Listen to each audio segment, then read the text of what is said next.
प्रमाण मेटाउनको लागि भूमिका खेलेको भन्दै प्रहरी अधिकारीहरूलाई सेवाबाट बर्खास्त गरिएको छ। तर कसले प्रमाण मेटाउनु भन्यो, किन मेटाइयो भन्ने कुराको जानकारी अहिलेसम्म सरकारले पीडित पक्ष र सरकारवालाहरूलाई दिन सकेको छैन।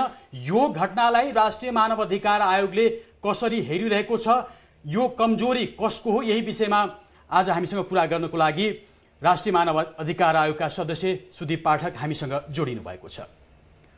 पाठकज्यू, यहाँलाई इमेज समाचारमा हार्दिक स्वागत छ। धन्यवाद। 100 दिन पुग्दासम्म पनि प्रहरी प्रशासन अहिलेसम्म अपराधीको कुनै सुइको पाउन सकेको छैन। यो घटनालाई राष्ट्रिय मानव अधिकार आयोगले कसरी हेरिरहेको छ, मानव अधिकार आयोगको मूल्याङ्कन के छ? हामी सबैलाई थाहा छ यो घटना आम नेपालीहरूको सर्वाधिक चाहिँ चासो र सबैले चाहिँ के हुन्छ भनेर अनुसन्धानको टुङ्गो कसरी पुग्छ भनेर हेरिरहेको विषय हो। राष्ट्रिय मानव अधिकार आयोगले घटना घटेको दोस्रो दिनबाट पटक पटक अनुसन्धान गरेको छ, आफ्ना दृष्टिकोणहरू सार्वजनिक गरेको छ। तर अन्तिम रिपोर्ट या प्रतिवेदन हामीले पनि सार्वजनिक गर्न सकेको अवस्था छैन। तर मूल कुरा यसमा के हो भने म आज तीनटा कुरा जोडदार रूपमा राख्न चाहन्छु। पहिलो कुरा, अब देशले नै बुझ्नु पर्यो, सबैले बुझ्नु पर्यो। गत वर्षको प्रहरीको रिपोर्ट हेर्ने हो भने 1200 चान्चुन बलात्कारको प्रयास या बलात्कार या हत्या समेत भएका घटनाहरू प्रहरीमा चाहिँ दर्ता भए भन्ने प्रहरीको तथ्याङ्क छ। धेरै घटनामा प्रहरी सफल भयो भन्ने पनि प्रहरीको भनाइ छ। तर त्यसरी हुँदैन। यो घटनामा सुरुमा कमजोरी भयो, लापरवाही भयो, धेरै खाले अनुसन्धानका कुराहरूमा त्रुटि भयो, त्यो नियोजित रूपमा भयो भन्ने बुझाइ आम नागरिकको छ। अब प्रश्न के हो भने सुरुमा बिग्रियो भनेर सधैँ बिग्रिन्छ भन्ने होइन। मेरो एउटा आग्रह के हो भने प्रहरीले, नेपालको गृह प्रशासनले अब आम नागरिकलाई, हामीलाई सबैलाई एउटा विश्वस्त आधार के बनाउनु पर्यो भने यो अनुसन्धान हिजोका कुराहरूबाट सिकेर नयाँ ढङ्गबाट हामी अगाडि बढेका छौँ भन्ने कुरा जनतालाई विश्वासमा लिएर, हामीलाई जानकारी गराएर, सबैलाई जानकारी गराएर सरकारले अनुसन्धान अगाडि बढाउनु पर्यो। एक, त्यो अहिले पनि भइरहेको छैन। यो सर्वाधिक सबैको सरकारको विषय भए हुँदा प्रहरीले कसरी अनुसन्धान गरेको छ डे टु डे प्रत्येक समय यो हामीले थाहा पाउनुपर्छ। दुई, कतिपय अनुसन्धानमा अस्ति एउटा रिपोर्ट आयो 4 जनाको फेरि डिएनए लियो भनेर। म आग्रह गर्छु 4 जना मात्रै होइन, प्रहरीलाई लाग्छ भने त्यो एरिया र शङ्कास्पद सबै 1000 जना पर्छन् भने 1000 जनाको डिएनए पनि लिन सकिन्छ। त्यो अभ्यासमा हाम्रो प्रहरी सतर्कताका साथ जुट्नु पर्यो। 3, कहिलेकाहीँ अपराध के हुन्छ भन्दाखेरि प्रहरीले गरिरहेको अनुसन्धानमा कतिपय कुराहरूमा प्रहरीसँग त्यस्ता ज्ञान र दक्षता सेयरिङ गर्ने अभ्यास पनि हुन्छ। देशभित्र हुने अपराधको घटनामा देशकै प्रहरीले अनुसन्धान गर्ने हो, बाहिरी प्रहरीले होइन।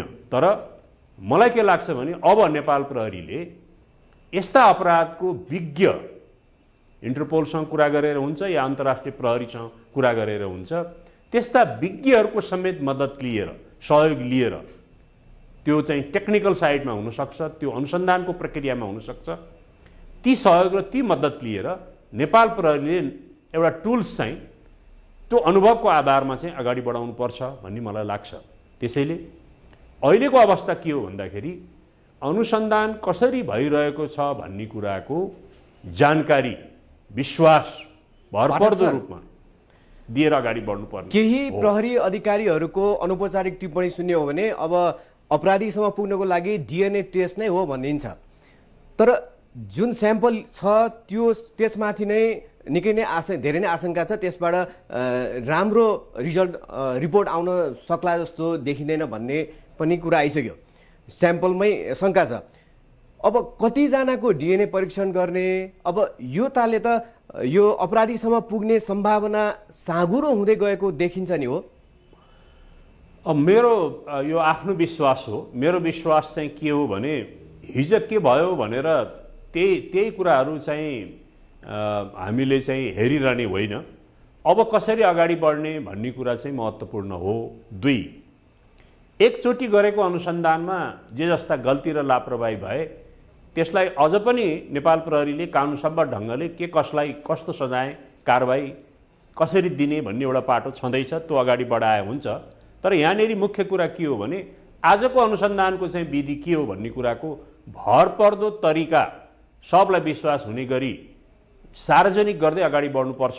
पाठकज्यू मैले यसमा एउटा जोड्न खोजेँ। अघि तपाईँले भन्नुभयो अनुसन्धानलाई अब अगाडि भरपर्दो रूपमा बढाउनु पर्छ भनेर, तर यसमा एउटा कुरा के आयो भन्दाखेरि यो प्रमाण नष्ट गर्नको लागि केही प्रहरीहरूले भूमिका खेले भन्ने कुरा त्यो लगभग पुष्टि भइसकेको जस्तो विषय भइसकेको छ। अब जसले प्रमाण नष्ट गर्नको लागि भूमिका खेलियो भनेको छ उनीहरूलाई बर्खास्त पनि गरिएको छ, तर किन त्यो प्रमाण नष्ट गरियो, कसको आदेशमा त्यो भूमिका खेलियो भन्ने कुराको त अलिकति जानकारी दिनु पर्थ्यो होला सरकारले। त्यतापट्टि पनि कारबाहीको दायरा बढाउँदै लानु पर्थ्यो होला, तर त्यहाँनिर सरकार अलिकति मौन जस्तो भएर बसिराखेको छ। यसको अर्थ के हो? मैले अघिदेखि एउटा कुरामा जोड दिइरहेको छु, ठिक कुरा उठाउनु भयो। अनुसन्धान चाहिँ भरपर्दो विश्वासिलो र अपराधका नयाँ विधि र प्रक्रियाहरूलाई चाहिँ जोडेर अब अगाडि बढ्नुपर्छ भन्ने मेरो बुझाइ हो। राष्ट्रिय मानव अधिकार आयोगले 4 हप्ता अगाडि करिब नेपाल प्रहरी प्रधान कार्यालयलाई एउटा पत्र लेखेको थियो। त्यो पत्रमा हामीले भनेका छौँ कि पुराना त्यो डिएनएहरू जुन भएका छन् त्यो डिएनएका चाहिँ अवशेषहरू र यो जुन पोस्टमार्टम भएको छ त्यो पोस्टमार्टमका सबै प्रक्रियाहरूमा संलग्न भएका मानिसहरूसँग राष्ट्रिय मानव अधिकार आयोगको फोरेन्सिक विज्ञ हामी दुवै विज्ञहरूसँग हामीले कुरा गरिसकेका छौँ। डिएनए विज्ञ र यो पोस्टमार्टमका विज्ञहरू, त्यो विज्ञ सहितको टोलीसँग चाहिँ हामी त्यहाँका डाक्टर साहबहरूसँग कुरा गर्न सायद छिट्टै जाँदैछौँ। एउटा चाहिँ त्यो प्रक्रिया आवश्यक छ र दोस्रो चाहिँ नेपाल प्रहरीले या नेपाल सरकारले अहिलेसम्म गरेको जस्तो गृह मन्त्रालयको सहसचिवको नेतृत्वमा एउटा अनुसन्धान भयो, अहिले वर्तमान हालका डिआइजीको नेतृत्वमा अर्को अनुसन्धान भइरहेछ। अब सबै अनुसन्धानको कुरा चाहिँ आम जनताले थाहा पाउनुपर्छ भन्ने मेरो दोस्रो भनाइ हो। र अनुसन्धानपछि सरकारले है तपाईँले भन्नुभयो जस्तै त्रुटि गर्ने मान्छेहरूलाई के कस्तो विधि र प्रक्रिया कानुनसम्मत प्रक्रियाबाट चाहिँ सरकार अगाडि बढ्यो त्यो हामीले थाहा पाउनुपर्छ। र सुरुका अनुसन्धानमा किन प्रमाण नष्ट गर्न खोजिए या लापरवाही गरियो त्यसको चाहिँ सत्य तथ्य पनि बाहिर ल्याउने काम सरकारको हो, त्यो ल्याउँछ भन्ने मेरो विश्वास छ। यहाँनिर हामीले एउटै कुरा के बुझ्नुपर्छ भने संसारका रेप केसमा धेरै देशका घटनाहरूमा भनौँ जनवरीमा भएको, अस्ति पाकिस्तानको पनि एउटा घटना सार्वजनिक भइसक्यो, पत्र पत्रिकामा आइसक्यो। जनवरीमा भएको घटना 10 महिनापछि पत्ता लाग्यो, तर पत्ता लगाउने क्रममा त्यहाँको प्रहरीले नयाँ टुल्स र टेक्निकहरू अपनायो। आम पत्रकार जनतालाई विश्वासमा लिँदै जानकारी गर्दै अगाडि बढ्यो। हाम्रो प्रहरीले के नयाँ प्रविधि र टुल्स अपनाएको छ, सुरुको अनुसन्धान, दोस्रो अनुसन्धान, तेस्रो अनुसन्धान भन्दा अहिले पछिल्लो चौथो पाँचौँ अनुसन्धानमा के फरक छ मैले बुझ्न सकेको छैन। यसरी गुमराहमा राखेर गोप्य राखेर हाम्रो प्रहरीले अनुसन्धान गर्न मिल्दैन। अब यो विषय सबैको चासो र सरकारको विषय बन्या छ। त्यसकारण नेपाल प्रहरीले कन्फिडेन्टमा लिएर विश्वासमा लिएर अनुसन्धानको कार्य चाहिँ निरन्तर रूपमा अगाडि बढाउनु पर्छ, बढाइरहेको होला भन्ने हामीलाई लाग्छ। पीडितले न्याय पाउने सम्भावना तपाईँ कतिको देख्नुहुन्छ? पीडित परिवारको मनोविज्ञानलाई हेर्ने भने चाहिँ अब कतै न्याय नै पाइँदैन कि भन्ने पनि जस्तो बुझिन्छ। अब उहाँहरूको सङ्घर्षपूर्ण यात्रा कतिको सङ्घर्षपूर्ण भएको मान्नुहुन्छ तपाईँ? यो घटनामा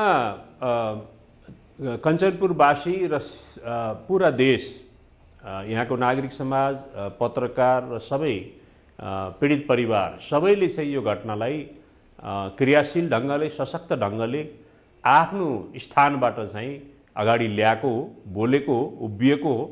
त्यसकारण यो घटना कमजोर घटना या यो घटना सेलाउँछ भन्ने मलाई रत्तिभर पनि विश्वास छैन। 2, पीडित परिवारलाई स्वाभाविक हो न्याय चाँडै पाउनुपर्छ। न्याय विलम्ब हुँदै जाँदाखेरि धेरै कुराहरू आउँछन् र हाम्रो चाहिँ न्याय पाउने अधिकार जुन हो त्यो गुम्छ कि भन्ने डर हुनु स्वाभाविक हो। म तपाईँकै माध्यमबाट उहाँहरूलाई विश्वस्त दिलाउन चाहन्छु उहाँहरूले न्याय पाउनुहुन्छ। राष्ट्रिय मानवाधिकार आयोग दह्रो रूपले यसमा उभिएको छ, हामी यसमा क्रियाशील छौँ।